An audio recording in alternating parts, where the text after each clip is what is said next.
ਮਿੰਟੂ ਜੀ, ਅਗਲੀ ਖਬਰ ਦੀ ਗੱਲ ਕਰੀਏ ਨਿਗਮ ਚੋਣਾਂ ਦੀ। ਨਿਗਮ ਚੋਣਾਂ ਵੀ ਟਲਣ ਦੇ ਆਸਾਰ ਬਣ ਚੁੱਕੇ ਨੇ ਜੀ। ਹਾਂਜੀ, ਦੇਖੋ ਨਿਗਮ ਚੋਣਾਂ ਦੇ ਟਲਣ ਦੇ ਜਿਹੜੇ ਆਸਾਰ ਨੇ ਉਹ ਤਕਰੀਬਨ ਕਹਿ ਲਓ ਕਿ ਆਸਾਰ ਤੇ ਬਣ ਹੀ ਗਏ। ਨਿਗਮ ਚੋਣਾਂ ਜਿਹੜੀਆਂ ਨੇ ਉਹ ਤੈਅ ਸਮੇਂ ਤੇ ਸ਼ਾਇਦ ਨਹੀਂ ਹੋ ਪਾਉਣਗੀਆਂ। ਤਾਂ ਉਹਦੇ ਵਿੱਚ ਪ੍ਰਵੀਨ ਜੀ ਇਹ ਦਿੱਕਤ ਹੈ ਨਾ ਕਿ ਜਿਵੇਂ ਹੁਣ ਤੁਸੀਂ ਦੇਖਿਆ ਹੋਵੇਗਾ ਕਿ ਜਲੰਧਰ ਦੇ ਸਰਵੇ ਦਾ ਬਹੁਤ ਜ਼ਿਆਦਾ ਰੌਲਾ ਪੈ ਰਿਹਾ ਵਾ।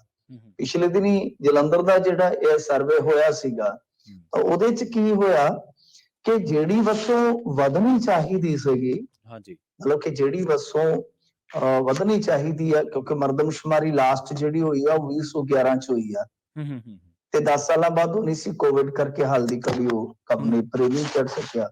ਤਾਂ 10 ਸਾਲਾਂ ਦੇ ਵਿੱਚ ਵਸੋਂ ਤੇ ਵਧਣੀ ਚਾਹੀਦੀ ਹੈ ਨਾ, ਕਿਉਂਕਿ ਨਿਗਮ ਇਸ ਤਰ੍ਹਾਂ ਦੇ ਹੁੰਦੇ ਨੇ ਕਿ ਉਹਨਾਂ ਦਾ ਏਰੀਆ ਵੱਧਦਾ ਹੀ ਜਾਂਦਾ ਹਰੇਕ ਸਾਲ ਦਰ ਸਾਲ ਉਹ ਵੱਧਦਾ ਹੀ ਜਾਂਦਾ, ਮੁਸਲਸਲ ਵੱਧਦਾ ਹੀ ਜਾਂਦਾ ਹੈ। ਤੋ ਇਹ ਆ ਕਿ ਉਸ ਮਾਮਲੇ ਦੇ ਵਿੱਚ ਹੁਣ ਜਿਹੜੀ ਵਸੋਂ ਵਧਣੀ ਸੀ ਉਹ ਉਲਟਾ ਇਸ ਸਰਵੇ ਦੇ ਮੁਤਾਬਕ ਘਟ ਗਈ ਹੈ ਜਲੰਧਰ ਨਿਗਮ ਦੀ ਜੇ ਗੱਲ ਕਰੀਏ, ਜਦ ਕਿ ਉਹਦਾ ਏਰੀਆ ਹੈ ਜਿਹੜਾ ਹੱਦ ਹੈ ਜਿਹੜੀ ਨਿਗਮ ਦੀ ਉਹ ਵਧੀ ਅੱਗੇ ਨਾਲੋਂ ਵੀ, ਕਿਉਂਕਿ ਕੁਝ ਪਿੰਡ ਆ ਲੱਗੇ ਨੇ। ਜੇ ਮੈਂ ਤੁਹਾਨੂੰ ਮਿਸਾਲ ਦੇ ਕੇ ਇਸ ਚੀਜ਼ ਦੀ ਸਾਰੀ ਜੜ ਦੱਸਾਂ, ਉਹਦੇ ਵਿੱਚ ਕੀ ਹੈ ਤਫਸੀਲ ਦੇ ਨਾਲ ਕਿ ਦੇਖੋ ਹੁਣ 2011 ਦੇ ਵਿੱਚ ਜਿਹੜੀ ਜਲੰਧਰ ਨਿਗਮ ਦੀ ਵਸੋਂ ਸੀਗੀ ਉਹ ਤਕਰੀਬਨ ਲਾ ਲਓ ਕਿ 9,74,000 ਸੀ ਸ਼ਾਇਦ ਜੀ, ਨਹੀਂ 9,14,000।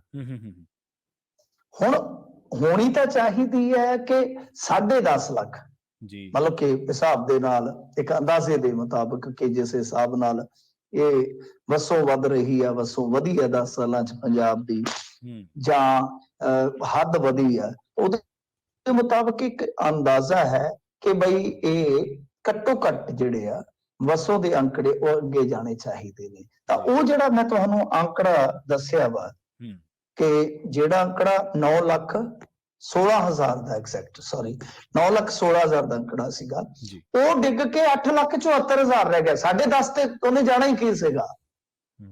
ਤਾਂ ਹੁਣ ਕਿਤੇ ਨਾ ਕਿਤੇ ਇਸ ਗੱਲ ਤੇ ਥੋੜੀ ਬਹਿਸ ਛਿੜ ਗਈ ਕਿ ਭਈ ਕੀ ਇਹ ਸਰਵੇ ਜਿਹੜਾ ਹੈ ਉਹ ਕਿਸੇ ਤਕਨੀਕੀ ਨੁਕਸ ਦਾ ਸ਼ਿਕਾਰ ਹੋ ਗਿਆ ਵਾ।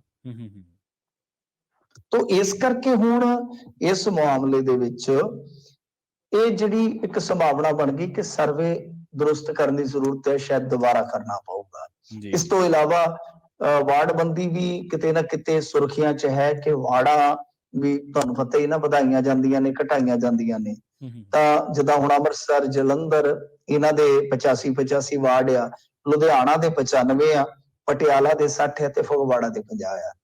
ਤਾਂ ਉਹ ਵੀ ਹਾਲੇ ਹੱਦਬੰਦੀ ਨੂੰ ਲੈ ਕੇ ਵੀ ਅਨਿਸ਼ਚਿਤਤਾ ਹੈ। ਤੇ ਦੂਸਰੇ ਪਾਸੇ ਜੋ ਲੇਡੀਜ਼ ਦਾ ਰਿਜ਼ਰਵੇਸ਼ਨ ਹੁੰਦਾ ਹੈ ਨਾ ਹੀ ਉਹਦੇ ਬਾਰੇ ਹਾਲੇ ਜਿਹੜਾ ਪੂਰਾ ਫਾਰਮੂਲਾ ਤੈਅ ਕੀਤਾ ਗਿਆ। ਸੋ ਲਿਹਾਜ਼ਾ ਇਹ ਸਾਫ਼ ਹੈ ਕਿ ਜਿਵੇਂ ਆਪਾਂ ਮੰਨ ਕੇ ਚੱਲਦੇ ਹਾਂ ਕਿ ਜ਼ਿਆਦਾਤਰ ਜਿਹੜੇ ਨਿਗਮ ਹੈ ਉਹ 24 ਜਨਵਰੀ ਨੂੰ ਆਪਣੇ ਮੇਅਰ ਦੀ ਮਿਆਦ ਜਿਹੜੀ ਉਹ ਮੁਕਾ ਲੈਣਗੇ।